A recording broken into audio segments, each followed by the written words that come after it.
nice. And I'm not married at the moment. I do have a lovely boyfriend. And yes, I would love to do panto. And that's another thing that seems iffy at the moment. The one I was going to do in Blackpool has been cancelled. So I'm not sure I'll get to do panto this year. But watch this space, Molly. Dan Wootton here is, you've seen Dan, you've met him in the flesh. Is there any possibility on this planet that you could teach him to dance? Never. Never. I've got 2 left feet, right? Nor me. You know that. I can teach you, Dan. You have not got 2 left feet. I've been with you. You walk beautifully. You've got great deportment. You'd make a beautiful ballroom dancer. Absolutely. I'd take up that challenge. After the success of the first Netflix series last year, which became somewhat synonymous with lockdown, Tiger King 2 graced our screens in the latter half of this year. But one woman who certainly wasn't happy about it at all was the big cat lady herself, Carole Baskin. Are you considering legal action against Netflix and the producers of The Tiger King?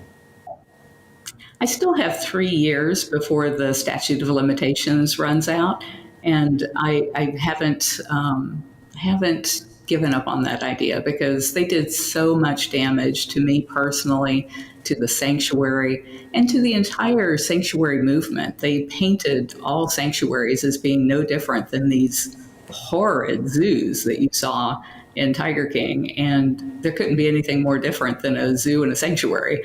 Zoos are in the business of buying and breeding and selling and exploiting animals. Sanctuaries are in the business of trying to put ourselves out of business because we don't want to have to rescue animals from horrible situations. There just shouldn't be horrible situations. No. And that's why we're working on a federal bill that would ban the private ownership and ban the cub petting. It's so ironic in a way, isn't it? Tiger King makes you one of the most famous women in the world. However, you've also said it sort of ruined your life. So now that you've had a year to reflect, where do you stand? Do you still feel like you were hoodwinked by the show? Oh, absolutely. We were told that we were working for 5 years with the producers on a show that was going to be called Stolen Wildlife. That would be the equivalent of Blackfish for big cats. And if you guys remember Blackfish, yes, I do. Documentary that made so many people decide not to go to SeaWorld anymore or to any of these aquariums that were holding orcas hostage. So that's what we thought we were working on. And we were just shocked when they named it Tiger King. And then we saw what a crazy dumpster fire of a program it was. Comedy icon Vicki Michelle is one of those stars who's prepared to talk common sense, even if the Woketopians don't like it. Here she gives her take on the cancel culture mob and an inside look into her first reading of the Hello Hello script. It seems to me that we've, because of your political views, then I'm not going to like you or I'm not going to allow you to do things. And I think that's completely wrong. Let people do what they want. This is a free country, or it was a free country. Yeah, and let's tolerate both political views, because the thing that's very sad to me about the entertainment industry is that they're absolutely fine for you to be massively political if you're on the extreme left. But if you're even slightly right-wing, that they want to cancel you. I know. Why? But if you put this out there and had a public vote, are we sick to death of what we're being dictated by? I'm sure that probably 80% of the country will go, yes, please stop it. Stop dictating to us. Stop, telling us who we should like, who we shouldn't like. And I'm not sure that, which side of the coin anyone is on. And I don't really care. I have my views and everyone else has their views, but just let people do what they want. It's become almost like we're not allowed to say anything. We're frightened. I think it's become, you're so frightened to say anything that you stop talking to people. You're frightened of saying the wrong thing, which makes even more of a distance between, factions or, it's very uncomfortable. And I think we need to laugh more. We need more comedy. We need to be able to laugh. They should bring back all of the shows that used to make us laugh out loud. You know, I was, when I was talking to your lady earlier when we were doing, she was talking about my views. Yeah. I said, you know, now 2,000 theatres, you know, are being filled by comedians. You know, that didn't used to happen. You know, comedy shows are sold out because we're starved of comedy and we need it. We need to laugh more. So Simon, via the GBNews Twitter account, asks, when you initially received the script for Allo Allo, did you have any reservations? No. It was one of the best scripts I'd read. I was given it and I started reading it, and there's not a lot of scripts that when you're reading it, you're laughing out loud. Yeah. I thought, this is an amazing script. Yeah. And I actually read for Yvette and Michelle of the Resistance. So both of those. And we didn't hear for 6 months because I think, they were a bit worried about the content and everything. Oh, ooh la la. Looking good. No, I didn't have any reservations. It was a great script. And I'm so proud to have been in a series that lasted, 10 years? 10 years, and that never happens with British comedy. With wokeism touching all areas of life at the moment, it might not be surprising that some of the UK's best-loved shows have given in to the pressure to conform. John Altman was a regular feature on the beloved show EastEnders, but when the BBC tried to turn his character gay, he says that was his cue to leave. There was this move towards woke when they wanted to make Nasty Nick gay. And what I really respect is that you actually stood up to the bosses and you said, no, I know my character. It's not that you were opposed to playing a gay character, just to be clear. It was nothing... Yeah, exactly. It was not about that. It was about the fact, and I agree with this, it didn't make any sense for Nasty Nick to become gay. There was nothing in his history that pointed to that. Yeah, it was Nasty Nick and lovable Lofty, the pot man at the Queen Vic, and Nick was always bullying poor Lofty anyway, and Lofty, I think he probably hated Nick anyway. So yeah, I mean, those two characters were poles apart, yet they were strong characters in their own right. And as you say, neither of them were gay, so to suddenly make them gay, it just... I went up to Julia Smith in the restaurant. You know, things. You know what it's like if you're working in a theatre or on TV stations. Rumours start spreading around sometimes, and this got to me. I don't know how it got to me. So I went up to Julia just before it went any further. I said, "Look, I have heard that you're going to make Nick and Lofty gay, and they shack up together." I said, "I don't think it's right because they weren't in the first place, and I don't think the viewers would appreciate it." And she said, "Well, I'll bear it in mind." But apparently, when I left the table, she turned to one of the scriptwriters and said, "Write him out." No way!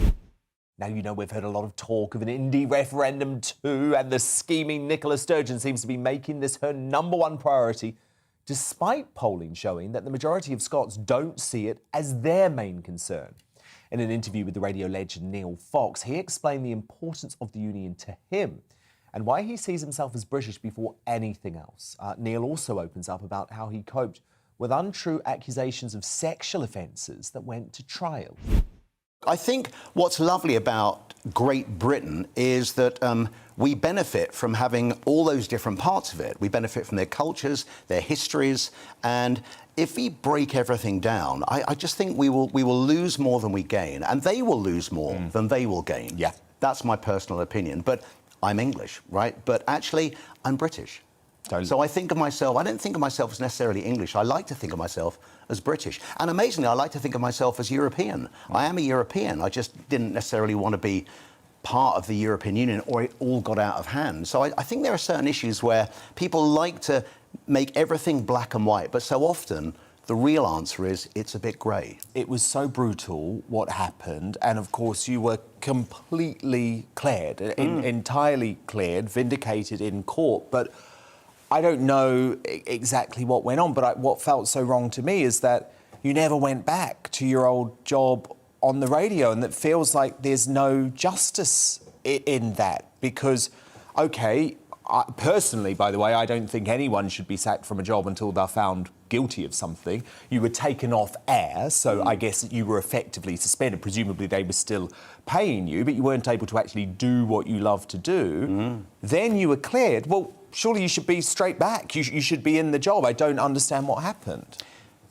Well, you would think that would sort of be common sense. Well, it's not just common sense, it's justice. Yeah, look, it became tough. And I think, as my QC said, you know, those kind of allegations and cases are toxic. And, of course, they don't just... As soon as you get cleared, getting cleared is a small part of the problem. And in a way, you have to rebuild your life. But, you know, luckily I have a very supportive wife and family and what have you. And she actually taught me a lot because, you know, it's very true that... She was brilliant. And it's not just being a great supporting family or wife, it's giving you good advice. And I think the best advice for anyone that gets themselves in a bad situation is, look, sometimes life throws bad things at you that you can't control, but you totally can control how you react to it and respond to it. Music industry heavyweight Don McLean, the man behind one of the world's biggest ever songs, at Greystale Studio to talk about the impact American Pie has had on the music industry with its record-breaking length chart success, only recently beaten by Taylor Swift's All Too Well. He also gave me his take on how cancel culture is affecting the music industry. 50 years. Yes. Since the song that defined your life. Of course, not your only hit. There were a whole string of hits. But what's it like to have a song that most folk agree is one of the greatest ever written? Well, I think the thing that really thrilled me was when they had that big list in the United States at the turn of the century. Yeah. And they said it was number 5, along with Respect, This Land Is Your Land, Somewhere Over the Rainbow, White Christmas, and My Song. I don't think you would have to scrape me off the ceiling because these were songs I grew up with. And they're all, and it was just amazing. Since that time, I think the song has been sort of anointed. And so it's ended up in even bigger things than it used to be. But it always, in the publishing world, they say there are songs that have momentum. You know, they're like going downhill and picking up speed through the years, rather than most hits and most songs end up kind of fizzling out. So I have a couple of those. One is Vincent and the other is And I Love You So. And those three keep getting picked up and keep getting recorded. And you know, I was part of a group of people in the early 1970s, late 60s, that kind of picked up where the major groups kind of dropped the ball for a couple of years and were disbanding. And they had this fabulous decade of the 1960s. And these singer-songwriters came along, you know, Jim Croce, who was a friend of mine, Harry Chapin, who was a friend of mine, John Denver, and a lot of others. And wrote some pretty good songs in there, kept it going for a few more years until disco really kicked in the mid to lates with the fantastic Bee Gees and the stuff that they did. And suddenly you went from selling 2 or 3 million records to the Bee Gees selling 28 million records. So I think the music business kind of peaked at that point. And golly, it's been going strong really ever since, but it's really been dance music. Don't you also think, though, Don, and maybe there's reason for people, celebrities, to feel like this these days, they're so scared. They're scared to make a statement. They're scared to say what they really think. Boy, you really told the truth there. The political correctness hides what people really think. So in the day, people said, oh, this is a lot like the 1960s. I said, no, it's not, because people said whatever they wanted to say, you know, and were highly political in songs. And ideas were batted back and forth and discussed and argued in an intellectual way, like you should on a college campus. Now we shut down those discussions. Comedians don't go on colleges anymore. No, exactly. They're afraid to. Yeah. Because they're going to offend somebody. And it's this taking of offense at everything. But see, I'm too old to cancel, so I don't really care. You're uncancelable. I am. I say whatever I want, and I don't work for anybody, so...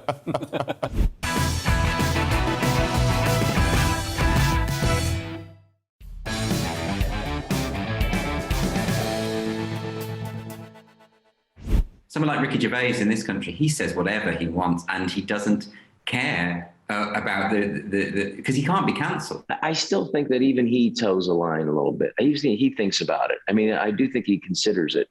You have to, you know, because the weird thing is, like for me, like what I feel about what's happening right now. I mean, I feel like I could talk about it on stage because I've I'm established. But I also think, like, you know, if you're partners with the biggest streaming service in the world, and then if you also, you know, you're doing a commercial for this international company, and so you have to think, you know what, how much do I really want to rock the boat? So I do think that sometimes I think people forget that this is supposed to be an irritant. You are supposed to, as a comedian, you're supposed to be controversial. You're supposed to take the other side. You're supposed to get the audience to question their foundational thinking. That ability to look away and let things be is a sign of maturity. And behind closed doors, and this is what the racism of law expectations is about, is with those Muslims, they're just not there yet. That's really what it boils down to. That's a really interesting point as far as that.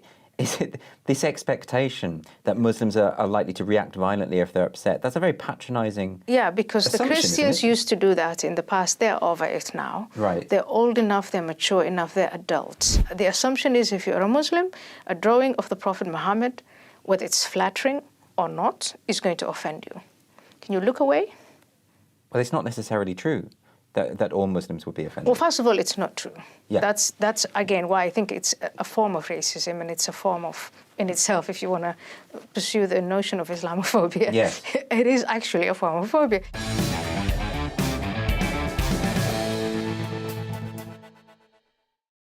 You're watching GB News live across the UK and the world on our digital stream. GB News is Britain's news channel. We are the UK's home of discussion and debate from all perspectives. We are here for you. Don't forget to join our YouTube community by clicking on that subscribe button.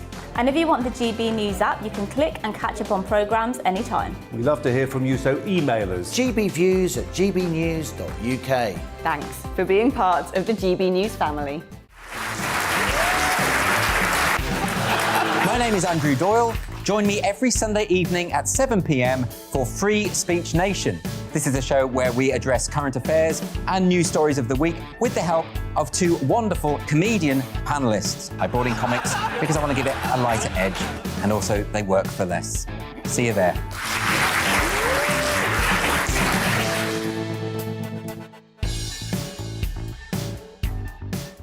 Join my show Farage, 7 p.m. till 8 p.m. Monday through Thursday, and there you will get opinion, analysis, debate, and I'll cover stories that nobody else dares to touch. And then for the last 15 minutes, talking pints. We're over a drink. We have a civilised conversation with someone. We very often disagree, but we do it in a grown-up way. Come and join me on Farage.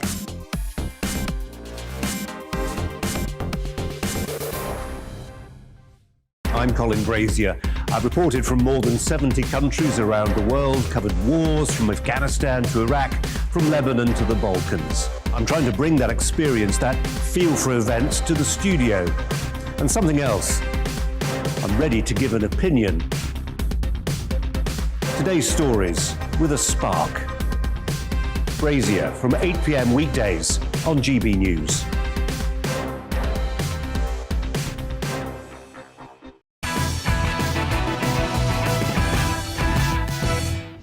The film and media industry were hit especially hard during the pandemic, with some sectors grinding to a halt, leaving many actors and industry workers out of a job. But as the world reopened, some level of normality has come back. Patsy Kensett told me all about her experience shooting her latest film and how coronavirus affected her. And I'm so glad to see that you've been able to star in these movies, actually, Renegades. I'm really excited about this one because I'm friends with Jonathan Southcott, who's one of the writers of the movie, and of course his lovely wife as well, who is your co-star in the film. Yes. Yeah, but BFF.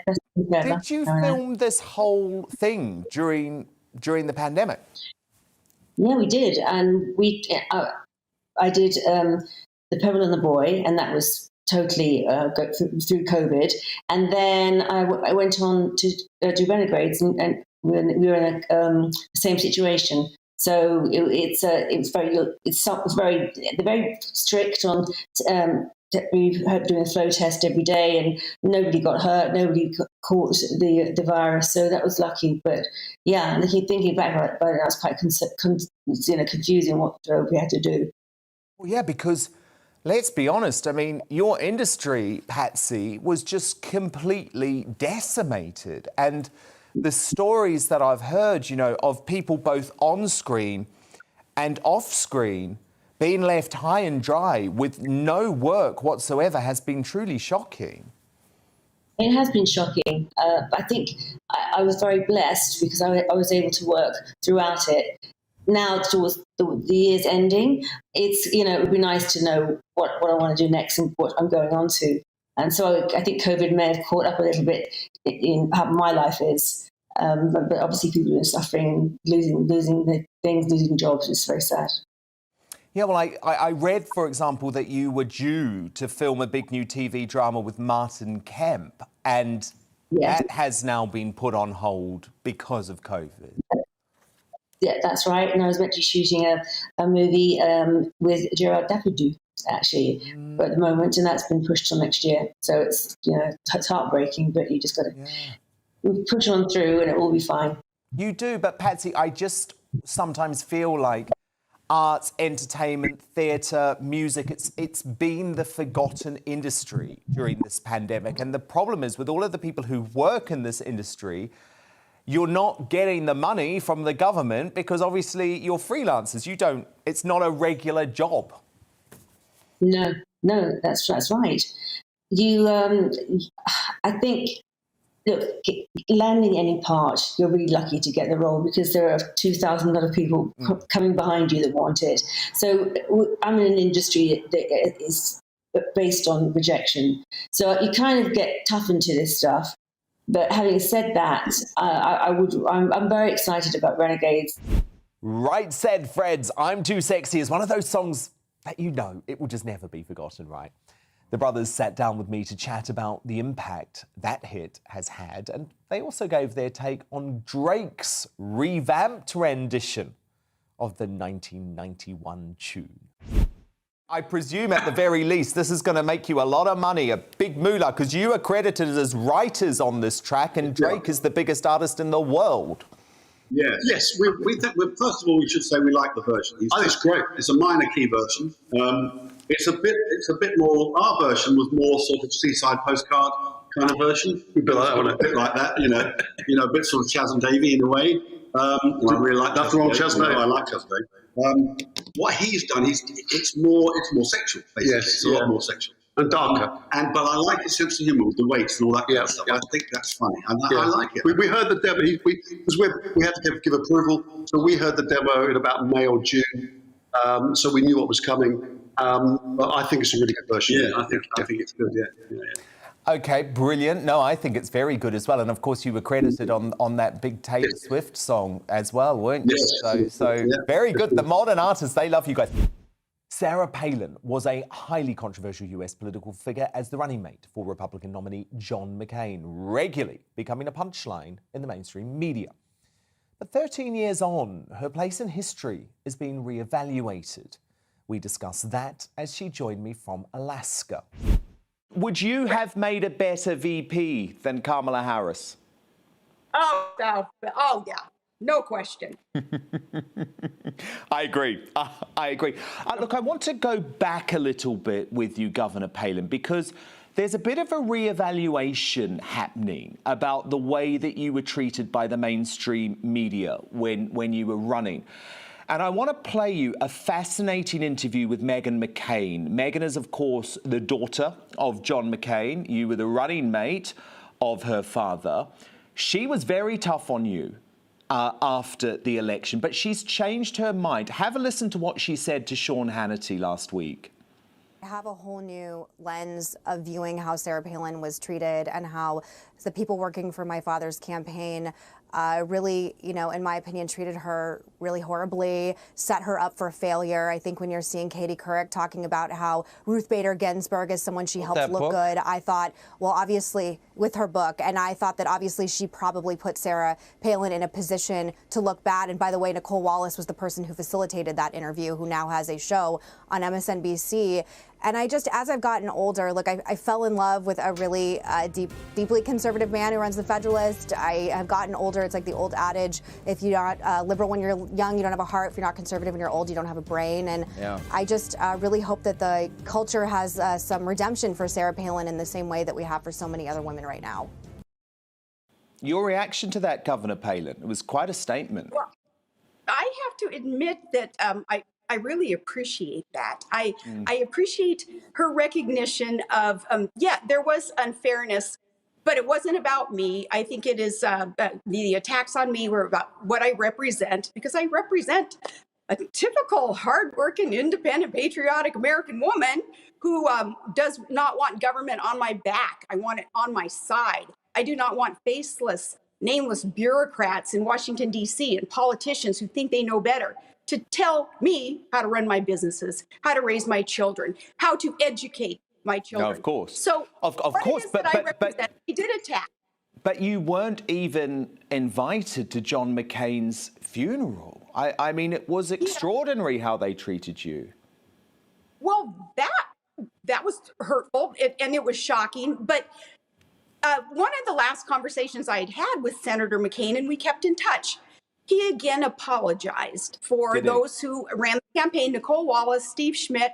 They're not good characters, you know, as evidenced by what it is that they unfairly do to others. But, you know, we're taught in God's word, in the Bible, that we are not to take upon ourselves as a burden to vindicate ourselves, that in due time, there's a season for everything. In due time, truth will prevail, truth will be revealed. And I think more of that will come out, because here's the deal, Dan. What disappointed me was there was no, there was invalidation for not only what I represent, but my job as a governor, as a mayor, as a city manager, as an oil and gas commissioner, as a sports reporter, all these things that I'm worked very, very hard to do. Yeah, but you weren't part of the political establishment. And they don't like it if you're not part of the political establishment. And I think that's what Trump changed. But that's why I think you helped lay the groundwork for that sea change. Harry and Meghan's antics this year, from the Oprah interview filled with porcupines to the courtroom apology for forgetting facts, have seen even their most ardent fans question their credibility. Well, no one knows the Duchess of Sussex better than her father, Thomas Markle, who opened up to me in this world-exclusive interview. I'm worried that Harry is going to harm his family. You have to understand, the way I feel right now is that Harry and Meghan have harmed so many people, and so many. They've harmed the entire royal family. They've harmed my family. They've harmed Doria's family. They've harmed the English people. They've gone out of their way to harm people. It makes no sense. I don't know what they do or what they're doing.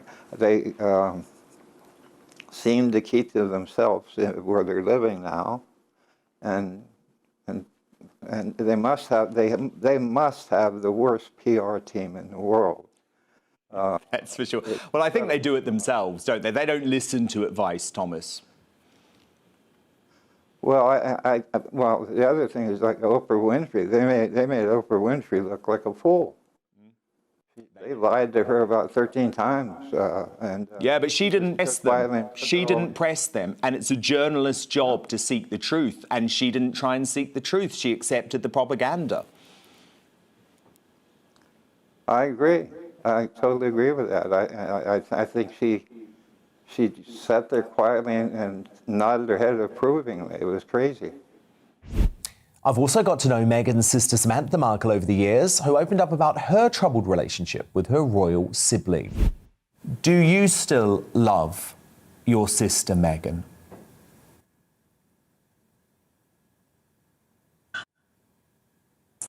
It's really hard to love somebody who has caused so much pain to so many people, especially our dad, through 2 heart attacks, and watching her do this to the royals. You know, I always said I could unconditionally love anybody, especially family. But God, do you know, your neighbor comes through your house and runs you over while you're on the couch. Do you still have fluffy feelings. Do you still like your neighbor? I mean, how can I know? I can't say I can love somebody who is so unbelievably cruel. You know, can I forgive? Can we forgive? Yeah, but I mean, I think it would take another 40 years to rebuild that, or to be able to get to the point where we could say, or where I could say that I love her. So I have to say no, I don't. Why would you say someone's been married 3 times, had 3 children from 3 different men? Why would you purposely make someone out to look of ill repute and dodgy in a book that goes into history as a royal biography? My God, that is defamatory, and I didn't deserve that, and I don't think that I should go down in history as what she wanted to paint of me as some sort of revenge. He went from being America's mayor after 9/11 to one of the most significant players in the Trump administration, and one of the most polarizing too. US political firebrand Rudy Giuliani joined me to discuss the state of US politics, his time working with Trump, why he featured in that controversial Borat sequel, and what happened with that sweaty black dye incident. Sacha Baron Cohen. Now, he's obviously a very famous British comedian, and you were a big feature of his sequel to Borat. Yeah, they completely edited it. Well, yeah, because I was going to say, he implied that you had acted inappropriately in some way. I did not at all act inappropriately. He did. In fact, he ran away. During that, when I became aware of what he was doing and the document, I called the police, and he ran down the street in his robe, and he ran away. Okay. I'm so sorry for that. It was a completely doctored film. I had no idea that what they were doing, and they actually doctored the film even after they shot it. And I called the police on him. He didn't call the police on me. So why not ran sue? Away. Why not sue? Because I'm a public figure, and to sue in the United States as a public figure, it's almost impossible to win. You have to prove deliberate lying. If he can say in any way that he made a mistake, it would be impossible. That's why Donald Trump doesn't sue. That's why, and that's why those people that are suing us are going to lose their case. Yeah, they're really doing it. It's not worth it. Not so much to win a case. I agree with that. And the great thing about America is you can say what you think, and people can believe you and watch the film and judge for themselves. Now, the second one, Rudy, this image went all around the world. People were saying, "Is your face melting during this press conference?" Do you remember this? The makeup or what was happening? Was it hair dye? I feel for you because it looked very hot. It was. I'm not used to wearing makeup, and it was very warm, and there you go. It was very, and I think I began sweating, and that was also at a time that I was kind of sick, I think. It was around the time I was getting sick. Didn't you? I don't remember exactly, but it was, I mean, I didn't know it was happening when it was happening. Yeah. No, I feel for you. I feel for you if I recall correctly. Yeah, no, of course. That was during a COVID scare. And finally, Rudy, it is the question we all want to know. Has Donald Trump told you if he is going to run again? Because if you look at the polls in all of the swing states, he's well ahead of President Biden in a fantasy matchup. Well, he hasn't told himself that yet. I mean, so I'll tell you exactly what his state of mind is. I think it's pretty. I think he's a very open guy, so I think it's pretty accurate what he's saying. Maybe I can help you this way. If the election were held right now, today, I have no doubt he'd run. I don't know if he would say that. I'm telling you that. I would say that, assuming that he feels up to it, and right now he's in tremendous health, assuming that the family is all okay with it, I would say the odds are that he will do it.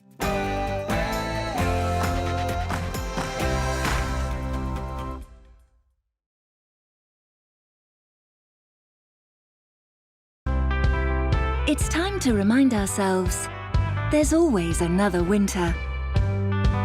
Canary Islands sponsors the weather.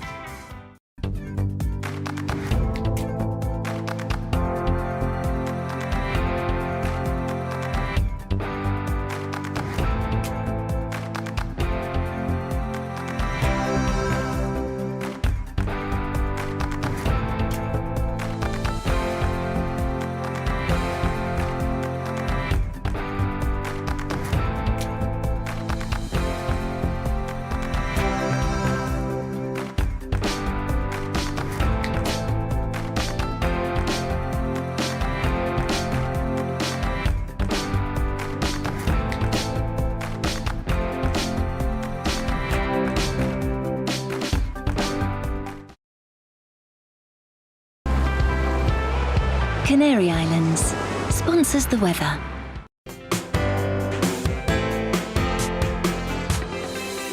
You're watching GB News live across the UK and the world on our digital stream. GB News is Britain's news channel. We are the UK's home of discussion and debate from all perspectives. We are here for you. Don't forget to join our YouTube community by clicking on that subscribe button. And if you want the GB News app, you can click and catch up on programmes anytime. We love to hear from you, so email us. gbviews@gbnews.uk. Thanks for being part of the GB News family. My name is Andrew Doyle. Join me every Sunday evening at 7 p.m. for Free Speech Nation. This is a show where we address current affairs and news stories of the week with the help of two wonderful comedian panellists. I brought in comics because I want to give it a lighter edge, and also they work for less. See you there.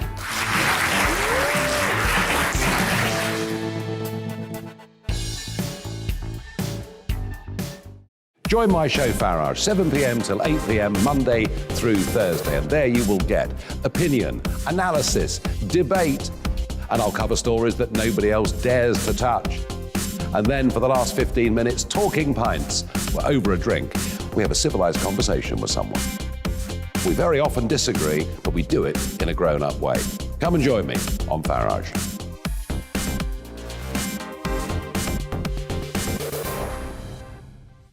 I'm Colin Brazier. I've reported from more than 70 countries around the world, covered wars from Afghanistan to Iraq, from Lebanon to the Balkans. I'm trying to bring that experience, that feel for events, to the studio. And something else. I'm ready to give an opinion. Today's stories with a spark. Brazier from 8 p.m. weekdays on GB News.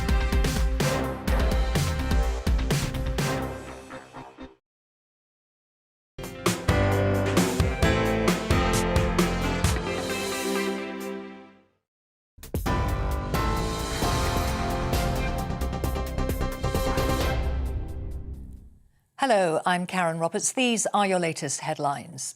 An armed intruder has been arrested in the grounds of Windsor Castle, where the Queen is celebrating Christmas. Police say the 19-year-old man didn't enter any buildings and there's no danger to the wider public. Meanwhile, in a moving Christmas Day message, the Queen reflected on the loss of her husband, the Duke of Edinburgh. Her Majesty said after the death of her beloved Prince Philip in April, she's drawn great comfort from the warmth and affection in tributes from the country, the Commonwealth and around the world. His sense of service, intellectual curiosity and capacity to squeeze fun out of any situation were all irrepressible. That mischievous, inquiring twinkle was as bright at the end as when I first set eyes on him. But life, of course, consists of final partings as well as first meetings. And as much as I and my family miss him, I know he would want us to enjoy Christmas. 67 people have been intercepted trying to cross the English Channel. Border Force agents took a group of people to Dover in the early hours of this morning, following an incident involving two small boats. French authorities also intercepted a boat, but it's not known how many people were on the third vessel. Government scientific advisers say deaths from COVID could be reduced by up to 54% if new restrictions are introduced in the next few days. A new paper models the impact of banning indoor socialising and returning to the rule of 6 outdoors. It suggests the measures should run from the 28th of December through to late March. Ministers are expected to make a decision on new restrictions in the next few days. Meanwhile, people have been queuing for vaccines, with staff and volunteers giving up their festive holidays for the Jingle Jab campaign. The booster programme comes as COVID cases continue to climb. Daily infections hit a record 122,000 yesterday. Vaccines will also be administered on Boxing Day. The world's most powerful telescope has been launched into space. And liftoff. Costing around £7 billion, the James Webb Space Telescope is 100 times more sensitive than its predecessor, the Hubble. Scientists believe the quest will transform our understanding of the universe. The telescope's expected to scan different life forms and will look further back in time than ever before. This telescope that is now going to take us back in time, it's a time machine. It's going to take us back to the very beginnings of the universe. After almost 100 days of activity, La Palma's volcano eruption has officially been declared over. It suddenly went quiet on December the 13th, but authorities held off giving the all clear until today to avoid raising false hope. Some 3,000 properties were destroyed, and lava now covers the equivalent of around 1,500 football pitches. And that's your news update. I'll be back at the top of the hour.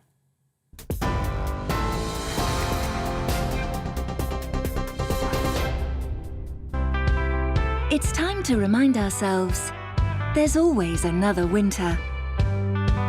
Canary Islands sponsors the weather. Looking ahead to tomorrow's weather, and the UK is looking rather grey with outbreaks of rain in places. Let's now take a look at the details. It will be a grey and gloomy start in the southwest, with some heavy showers at first on Boxing Day. Later on, it should turn drier and brighter in the afternoon. It will also be a grey and misty start in the southeast of England, with some outbreaks of rain and drizzle. Rain will be particularly heavy across East Anglia in the morning. Western parts of Wales will begin rather wet, with heavy and persistent rain in the morning. It will be a mild day, with temperatures starting the day in high single figures. Grey skies will also spread into northwest England, with outbreaks of rain, but snow will fall across the Pennine. A yellow snow warning is in force until midday, with strong winds too. Snow will fall across the Yorkshire Dales as well, and perhaps to lower levels for a time in the morning, giving some tricky driving conditions. Rain and hill snow will spread into southern Scotland through the morning, but it will be a dry, bright and frosty start in northern Scotland. After a wet Christmas Day in Northern Ireland, skies will still be cloudy on Boxing Day morning, with some outbreaks of rain and drizzle. Much of the country will hold on to grey skies through Boxing Day morning, with rain at times. It will be windy for many, but the winds will gradually ease in the afternoon. And that is how the weather is shaping up tomorrow morning. Canary Islands sponsors the weather.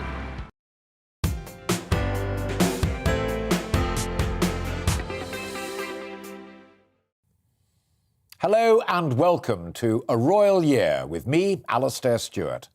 For the next hour, I'll be joined by a host of royal insiders and experts to look back on what's been a momentous year for the royal family. From the official departure of Harry and Meghan to preparations for the Queen's historic Platinum Jubilee, there's been no shortage of news on the royal front in 2021. But perhaps the most significant development for the British monarchy this year was the death of Prince Philip, Duke of Edinburgh. I'll be reflecting on the life and death of Prince Philip with royal expert Jenny Bond in just a moment. But first, our reporter Cameron Walker has taken a look back at how this year's events unfolded.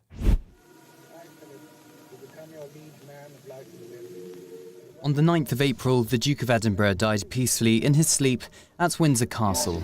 It was so gentle. It's just like somebody took you by the hand. Very, very peaceful. And that's all you want somebody to do. He was married to the Queen for more than 70 years, giving up a promising naval career to eventually become the longest-serving consort in British history. In January, the country was grappling with coronavirus restrictions. Prince Philip and the Queen stayed at Windsor during the lockdowns for their own safety, alongside a reduced household staff dubbed HMS Bubble.